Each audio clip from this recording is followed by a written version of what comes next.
नमस्कार। आज देश की तमाम फटाफट खबरों में आपका स्वागत है। आप न्यूज़ के चैनल इसलिए देखो क्योंकि आपको आपसे संबंधित समस्याओं का समाधान ढूंढना है या आपकी संबंधित समस्याओं का यदि समाधान उस पर नहीं किया जा रहा है या उस पर विचार नहीं किया जा रहा है तो आपकी समस्याएं जो कि त्यों रहेगी। वरना आप ऐसे चैनलों को देखते रहें जिनमें आपसे संबंधित समस्याओं का कोई निदान नहीं हो, तो यानी एक बात तो तय मान लो कि आपकी समस्या का कोई समाधान नहीं निकलने वाला है।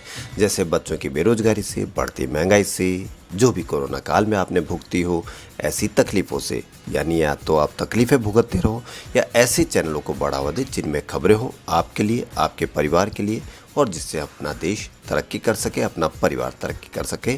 तो बढ़ते हैं खबरों की ओर। पंजाब में चरणजीत सिंह चन्नी सरकार का विस्तार हो गया है। 5 नए मंत्रियों को रविवार को शपथ दिलाई गई। कैबिनेट में 6 नए चेहरों को शामिल किया गया। ये 6 पिछली कैप्टन अमरिंदर सिंह सरकार में मंत्री रहे थे। 9 मंत्री पिछली अमरिंदर सरकार में शामिल थे। जिन मंत्रियों को शपथ दिलाई गई उसमें राणा गुरजीत सिंह का नाम भी शामिल है, लेकिन उन्हें लेकर कुछ कांग्रेस विधायकों ने अपना विरोध जताया। 6 विधायकों ने प्रदेश अध्यक्ष नवजोत सिंह सिद्धू को चिट्ठी लिखकर उनकी जगह किसी अनुसूचित जाति के विधायक को जगह देने की बात रखी थी। राणा गुरजीत सिंह कैप्टन अमरिंदर सरकार के पहली सरकार में मंत्री थे, लेकिन अवैध खनन के आरोपों के बाद उन्हें 2018 में मंत्रिमंडल से हटा दिया गया था। गुरजीत सिंह पंजाब में सबसे अमीर विधायक हैं। इस कैबिनेट विस्तार में नवजोत सिंह सिद्धू के करीबी कुलजीत नागरा को भी हटा दिया गया है।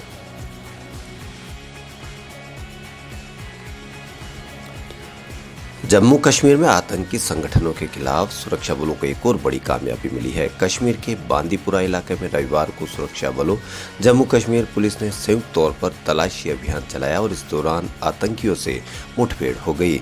दोनों ओर से भारी गोलीबारी के बीच जवानों ने 2 आतंकियों को ढेर कर दिया। मारे गए आतंकवादियों की पहचान और वे किस आतंकवादी संगठन से जुड़े थे इसका पता लगाया जा रहा है।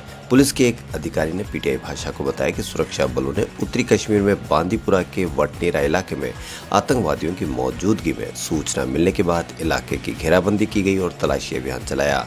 उन्होंने बताया कि तलाशी अभियान के दौरान तब मुठभेड़ शुरू हो गई जब आतंकवादियों ने सुरक्षा बलों पर गोलियां चलानी शुरू कर दी, जिसके बाद सुरक्षा बलों ने भी जवाबी कार्रवाई की।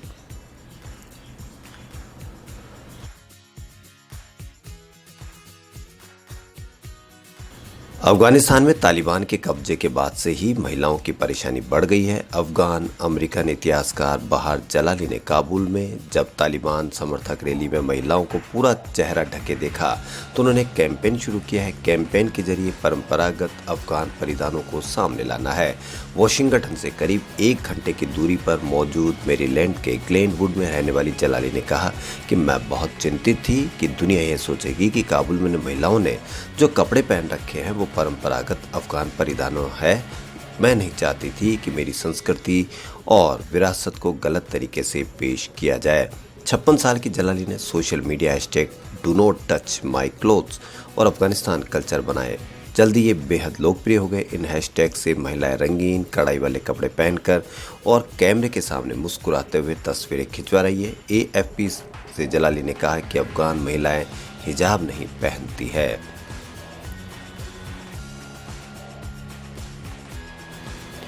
उत्तर प्रदेश की सियासत से जुड़ी बड़ी खबर। आज योगी सरकार की कैबिनेट का विस्तार होगा। 7 नए मंत्रियों को शपथ लेने की संभावना है, हालांकि संख्या बढ़ भी सकती है। राज्यपाल आनंदीबेन पटेल दोपहर 1 बजे के करीब गुजरात से लखनऊ राजभवन पहुंची। इसके बाद दोपहर 2 बजे एक हाई लेवल मीटिंग हुई। इसके बाद कैबिनेट विस्तार की आधिकारिक घोषणा कर दी गई। कांग्रेस छोड़कर भाजपा में आए जितिन प्रसाद को दिल्ली से लखनऊ पहुंच गए हैं। उन्हें कैबिनेट मंत्री बनाने की चर्चा है। विधायक पलटू राम भी राजभवन पहुंच रहे हैं। 6 स्वतंत्र या राज्य मंत्री बनेंगे। नए मंत्रियों में एक ब्राह्मण चेहरा जितिन प्रसाद, बाकी 3 दलित और 3 OBC से हैं।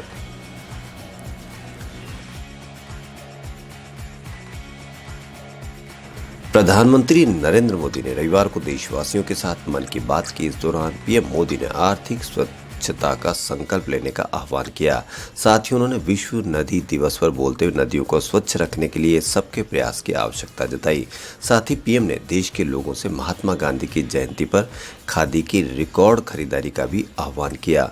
पीएम मोदी ने अपनी अमेरिका यात्रा से पूर्व ही मन की बात के 81वें संस्करण को रिकॉर्ड करवा दिया था।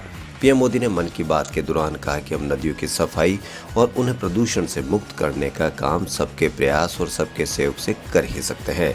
उन्होंने कहा कि नमामि गंगे मिशन भी आज आगे बढ़ रहा है, तो इसमें सभी लोगों के प्रयास, एक प्रकार से जन जागृति, जन आंदोलन की बहुत बड़ी भूमिका है।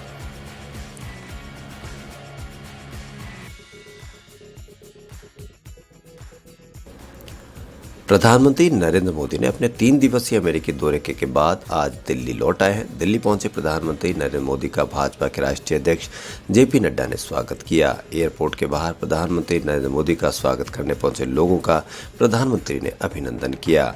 जेपी नड्डा ने कहा कि अमेरिकी राष्ट्रपति जो बाइडेन के साथ पीएम मोदी की दोस्ती नई नहीं है, उनका पुराना रिश्ता है। अमेरिकी राष्ट्रपति ने भी यही बात दोहराई। इतना ही नहीं, उनके स्वागत के लिए एयरपोर्ट के बाहर तैयारियां की गई। ढोल नगाड़ों के साथ पीएम मोदी के स्वागत के लिए लोग खड़े हैं। बता दें कि पीएम मोदी बुधवार को आधिकारिक अमेरिकी दौरे पर वाशिंगटन पहुंचे थे। उनके राष्ट्रपति जो बाइडेन से पहले प्रत्यक्ष मुलाकात शुक्रवार को होनी हुई। साथ ही उन्होंने क्वाड समूह के नेताओं के सम्मेलन में भी शिरकत किया। अपनी यात्रा के आखिरी पड़ाव में वह संयुक्त राष्ट्र आम सभा के 76वें सत्र को भी संबोधित किया।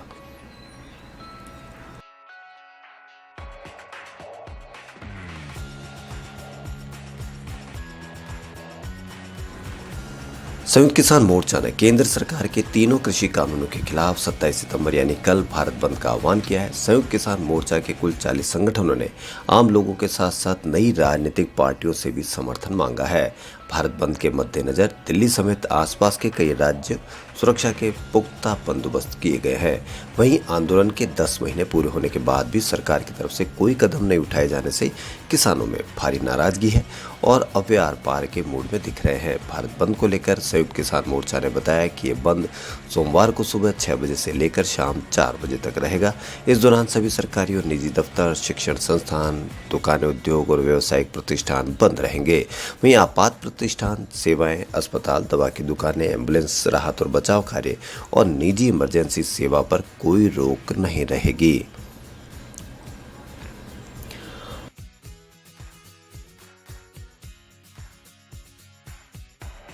महाराष्ट्र में जैसे ही 22 अक्टूबर से थिएटर ओपनिंग का फैसला सामने आया है, मेकर्स ने अपनी फिल्मों की रिलीज डेट अनाउंस कर दी है। रविवार का दिन फिल्म इंडस्ट्रीज में बिग रिलीज अनाउंसमेंट डे बन गया है, जहां पिछले 2 साल से थिएटर रिलीज की राह देख रही 20 से ज़्यादा फिल्मों की रिलीज डेट अनाउंस हो रही है। इनमें 83, लाल सिंह चड्ढा, शमशेरा जैसी कई फिल्मों के नाम शामिल है।